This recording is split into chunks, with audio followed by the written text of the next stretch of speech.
Hello friends, welcome back Spain நேஷான நண்பர்களே. இன்றைக்கி இந்த வீடியோவில் மிக அதிரடியான ஒரு ஆன்மீக தாள்களை தான் இப்போ இந்த வீடியோவில் பார்க்க போகிறோம்.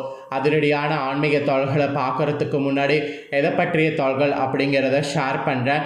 எதை பற்றிய தாள்கள் அப்படிங்கிறத ஃபஸ்ட்டு இன்ட்ரோவில் தெரிஞ்சுக்குங்க. தம்ப்நெயிலில் பார்த்துருப்பீங்க, இருந்தாலும் இன்ட்ரோவில் சொன்னால் கொஞ்சம் யூஸ்ஃபுல்லாக இருக்குங்கிறதுனால சொல்கிறேன். நாளை நாள் ஒரு சாதாரண நாள் கிடையாது, மிக ஒரு ஆன்மீகத்தில் முக்கியமான நாள் என்று சொல்லலாம். அப்படி என்ன முக்கியமான நாள் அப்படின்னு கேட்குறீங்களா? நாளை நாள் தேதி ஆகஸ்டுடைய 27ஆம் நாள், கிழமை. நாளை நாள் மிகவும் முக்கியமான ஆவணியுடைய 11ஆம் நாள். நாளை நாள் கிழமை புதன்கிழமை. பொன் கிடைத்தாலும் புதன் கிடைக்காது அப்படிங்கிற பழமொழிக்கேற்ப நாளை நாள் ஒரு சிறந்த நாளாக வருது. அப்படி என்ன நாளை நாள் சிறந்த நாள் அப்படின்னு கேட்குறீங்களா? நாளை நாள் பார்த்தீங்கன்னு வச்சுக்கோங்களேன், ஆவணி மாதத்தில் வளர்பிறையில் சதுர்த்தியானது வருது. நாளை நாள் வரக்கூடிய இந்த சதுர்த்தியில் தான் விநாயகர் அவதரித்தார்.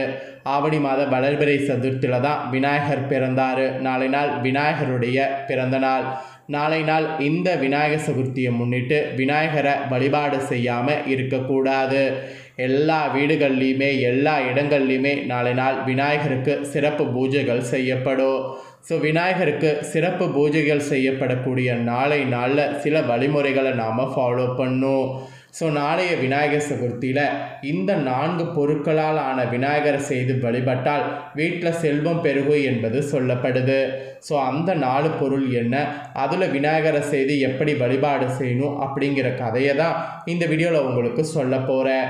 ஆல்ரெடி விநாயகர் சதுர்த்தி பற்றி நிறைய தாள்கள் ஷேர் பண்ணியிருக்கேன். அதெல்லாம் பார்க்கலாம், நம்ம சேனலுக்குள்ளே போய் செக் பண்ணி பாருங்கள், வீடியோ இருக்குது. இல்லைனா வீடியோட லிங்க்கை இந்த வீடியோவில் கொடுக்குறேன், வேணுங்கிறவங்க பார்த்துக்குங்க. இந்த வீடியோவில் விநாயகர் சதுர்த்தியான நாளை நாள் இந்த 4 பொருட்களால் ஆன விநாயகரை செய்து வழிபட்டால் வீட்டில் செல்வம் பெருகும் என்பது சொல்லப்படுது. அது என்ன 4 பொருள் அப்படிங்கிறத உங்களுக்கு சொல்ல போகிறேன். அந்த 4 பொருள் என்னங்கிறத தெரிஞ்சு அந்த பொருளை கண்டிப்பாக நாளை நாள் விநாயகரை செய்து வழிபாடு செய்யுங்க. சரி, வாங்க அந்த பொருள் என்னங்கிறத பார்க்கலாம். அனைவரும் எதிர்பார்த்து கொண்டிருந்த விநாயகர் சதுர்த்தி நாளை நாள் வந்துருச்சு.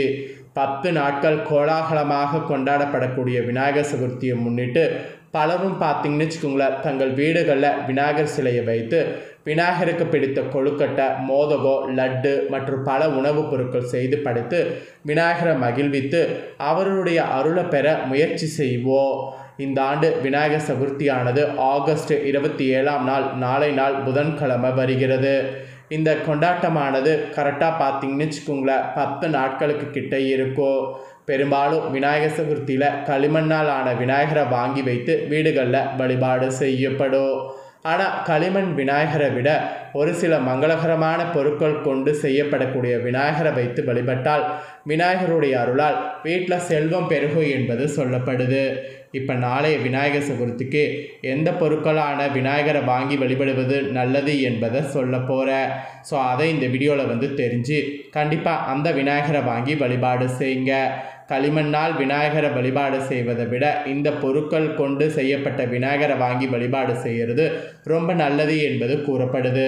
அதனால் அது என்ன பொருள், அதில் செய்யப்பட்ட விநாயகர் வாங்கி வழிபாடு செய்தால் என்ன நடக்கும் அப்படிங்கிறத இப்போ நான் சொல்வதை தெரிஞ்சு கண்டிப்பாக அந்த பொருளில் செய்யப்பட்ட விநாயகரை வாங்கி வழிபாடு செய்ய பாருங்கள்.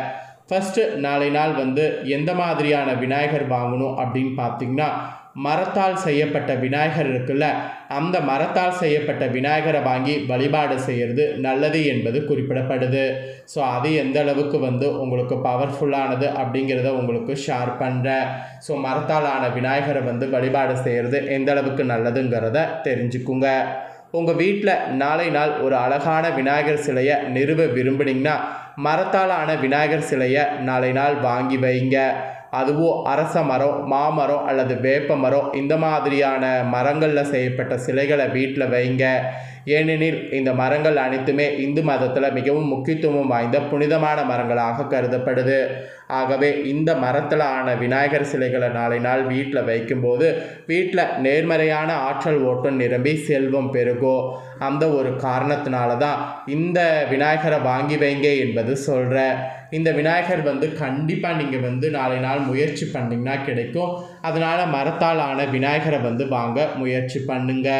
அப்புறம் ரெண்டாவது பொருள் மங்களகரமான பொருள் என்ன அப்படின்னு பார்த்திங்கன்னா மஞ்சள். இருக்கிறதுலே ரொம்ப ஒரு ஈஸியான ஒரு விநாயகர் வாங்குவதுனா மஞ்சள் விநாயகரை வாங்கிறது தான். மஞ்சள் ஒரு மங்களகரமான பொருள் என்பது நம்ம அனைவருக்குமே தெரியும். பொதுவாக நம்ம எந்த ஒரு பூஜை புனஸ்காரங்கள் செய்யும் போதும் அங்கு மஞ்சளை கொண்டு விநாயகரை பிடித்து வைத்து தான் அந்த பூஜையை செய்வோம். அப்படிப்பட்ட மஞ்சளை எடுத்து நீர் சிறிது சேர்த்து நன்கு மென்மையாக அரைத்து விநாயகர் உருவாத்த நாளை நாள் செய்ய வேண்டும். மஞ்சளை அரைக்க முடியாதவங்க மஞ்சத்தூள் சேர்த்து கெட்டியாக பிசைந்து கூட விநாயகரை நாளை நாள் செய்யலாம். சொல்லப்போனால் கடைகள்லேயே மஞ்சள் கட்டிகளில் விநாயகர் உருவம் செய்து விற்கப்படுகிறது. அது உங்களுக்கு கிடைச்சதுன்னா அதை வாங்கி வைத்து வழிபாடு செய்யுங்க. களிமண்ணால் விநாயகர் நாளை நாள் வாங்கினாலும் மஞ்சளில் பிள்ளையார் பிடித்து வைக்கிறது ரொம்ப விசேஷம். அதனால் மஞ்சள் பிள்ளையார் நாளை நாள் வாங்குவது ரொம்ப ரொம்ப நல்லது. ஃபஸ்ட்டு மரத்தால் ஆன விநாயகர் சொன்னேன், ரெண்டாவது மஞ்சள் விநாயகர் சொல்லியிருக்கேன். ஸோ அடுத்ததாக மூணாவதாக நாளை நாள் எந்த இதில் விநாயகர் வாங்கணும் அப்படின்னு பார்த்திங்கன்னா இந்த இதில் தான் விநாயகர் வாங்கணும் என்பது சொல்லப்படுது. அதாவது மாட்டு சாணம் இருக்குல்ல, அந்த சாணத்தால் ஆன விநாயகரை நாளை நாள் வாங்கணும் என்பது சொல்லப்படுது. மாட்டு சாணங்கிறது கிராமப்புறங்களில் கிடைக்கும், நகர்ப்புறங்களில் கிடைக்காது. நகர்ப்புறங்களில் இருக்கிறவங்க நீங்கள் இன்றைக்கே உங்களுக்கு தெரிஞ்சவங்க கிட்ட கிராமத்து சைடு சொல்லி மாட்டு சாணத்தினால விநாயகரை வாங்கிக்கோங்க. இதில் வாங்கி வைத்து வழிபாடு செய்கிறது ரொம்ப ரொம்ப ரொம்ப ரொம்ப விசேஷம். பசுவுடைய சாணத்தால் செய்யப்படக்கூடிய விநாயகர் சிலை மிகவும் மங்களகரமானதாக கருதப்படுது. அதுவும் அதை வீட்டில் நாளை நாள் வைப்பது இன்னமும் நல்லது. ஏன்னு பார்த்திங்கன்னா மாட்டு சாணத்தில் லக்ஷ்மி தேவி வசிப்பதாக ஒரு ஐதீகம்.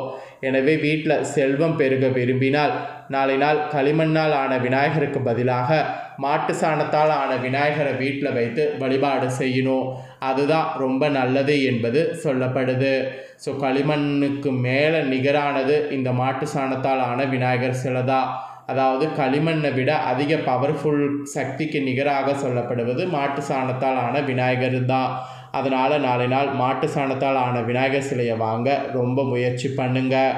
முடிஞ்சளவு முயற்சி பண்ணுங்கள். கிடைக்காத பட்சத்தில் மஞ்சள் விநாயகரோ மரத்தால் ஆன விநாயகரையோ வாங்கி வழிபாடு செய்யுங்க.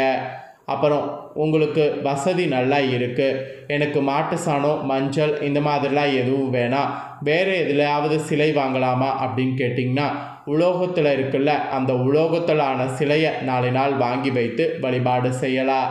ஆக்சுவலி விநாயகர் சதுர்த்தியான நாளை நாள் வீட்டில் உலோகத்தால் ஆன விநாயகர் சிலையை வைத்து வழிபடுவது மிகவும் நல்லது. அதுவும் உங்களால் முடிந்தால் வெள்ளி அல்லது பித்தளையால் செய்யப்பட்ட விநாயகர் சிலையை வாங்கி வைத்து வழிபடுங்க.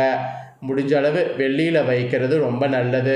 வெள்ளி கிடைக்காது அப்படிங்கிற பட்சத்தில் நீங்கள் பித்தளையை வாங்கி வைங்க. ஏன்னா வெள்ளிங்கிறது கொஞ்சம் காஸ்ட்லி தான். ஸோ காஸ்ட்லியாக வாங்க முடியாட்டியும் உங்களால் சக்திக்கேற்ப பித்தளையாவது நாளை நாள் வாங்கலாம். நாளை நாள் உங்களோட சக்திக்கேற்ப வாங்கி கண்டிப்பாக நீங்கள் வழிபாடு செய்யுங்க. நாளை நாள் களிமண்ணால் செய்யப்பட்ட விநாயகருக்கு பதிலாக இந்த 4 விநாயகர் சிலைகள் வாங்கி வழிபாடு செய்கிறது ரொம்ப நல்லது என்பது சொல்லப்படுது. ஸோ நல்லது என்று சொல்லப்பட்டதுனால தான் இந்த வீடியோவில் நான் உங்களுக்கு ஷேர் பண்ணதை தெளிவாக இந்த வீடியோவில் தெரிஞ்சிருப்பீங்க. தெரிஞ்சதுக்கேற்ப நாளை நாள் உங்களோட சக்திக்கேற்ப வாங்கி பயன்பெறுங்க. களிமண்ணால் செய்யப்பட்ட விநாயகர் வாங்கிறது தப்பா அப்படின்னு கேட்டிங்கன்னா தப்பெல்லாம் கிடையாது. களிமண்ணால் செய்யப்பட்ட விநாயகரை சிலையும் வாங்கலாம், ஒன்றும் எந்த விதத்துலேயும் குறைய மாட்டீங்க. அதாவது பலன்கள் எதுலேயும் உங்களுக்கு குறையாது, அதில் எந்த ஒரு குறையும் உங்களுக்கு வராது. ஆனால் களிமண்ணால் செய்யப்பட்ட விநாயகரை விட பெட்டராக பார்த்தீங்கன்னு வச்சுக்கோங்களேன், இந்த மாதிரி விநாயகர் வாங்கி வைத்து வழிபாடு செய்தால் இன்னும் அற்புதமான பலன் கிடைக்கும். அந்த ஒரு காரணத்தினால தான் இந்த மாதிரியான விநாயகரை வாங்குங்க என்பதை உங்களுக்கு சொன்னேன். ஸோ சொன்னதை தெளிவாக இந்த வீடியோவில் தெரிஞ்சிருப்பீங்க. தெரிஞ்சதுக்கேற்ப நடந்து பயன் பெறுங்க. நீங்கள் இதை பார்த்து பயனடைகிறது போல் உங்கள் ஃப்ரெண்ட்ஸ் ஃபேமிலியில் இருக்கிறவங்களும் பார்த்து பயனடையணும் அப்படின்னு நினச்சிங்கன்னா வீடியோ லைக் பண்ணி உங்கள் ஃப்ரெண்ட்ஸ் ஃபேமிலிக்கு ஷேர் பண்ணுங்கள். வீடியோவை உங்கள் ஃப்ரெண்ட்ஸ் ஃபேமிலியில் இருக்கிறவங்களும் பார்க்கட்டும். அவங்களும் விநாயகர் சதுர்த்தி முன்னிட்டு நாளை நாள் களிமண்ணால் ஆன விநாயகருக்கு பதிலாக எந்த 4 விநாயகர் வாங்கினா நல்ல பலன் கிடைக்கும் அப்படிங்கிறத இந்த வீடியோ மூலிமா தெரிஞ்சு கண்டிப்பாக இதை வாங்கி பயன்பெறட்டும். இதே போல் புதிய அப்டேட்டான நிறைய வீடியோ நம்ம சேனலில் போடப்படும். அதை எல்லாமே உடனுக்குடனே தெரிந்து கொள்ள மறக்காமல் நம்ம சேனலை சப்ஸ்கிரைப் பண்ணுங்கள், கூட பெல் பண்ண ப்ரெஸ் பண்ணுங்கள். ஃபஸ்ட் டைம் பார்க்குறவங்க அதை நீங்கள் பண்ணிட்டீங்கன்னா இனி நான் போகிற மற்ற அப்டேட்டான எல்லா வீடியோஸும் உடனுக்குடனே தெரிந்து கொள்ளலாம். ஸோ மறக்காமல் சப்ஸ்கிரைப் பண்ணி பெல் பண்ண ப்ரெஸ் பண்ணி சப்போர்ட் பண்ணுங்கள். நெக்ஸ்ட்டு இதே போல் சுவாரஸ்யமாக வேறொரு வீடியோவில் வந்து உங்களை சந்திக்கிறேன். நன்றி, வணக்கம்.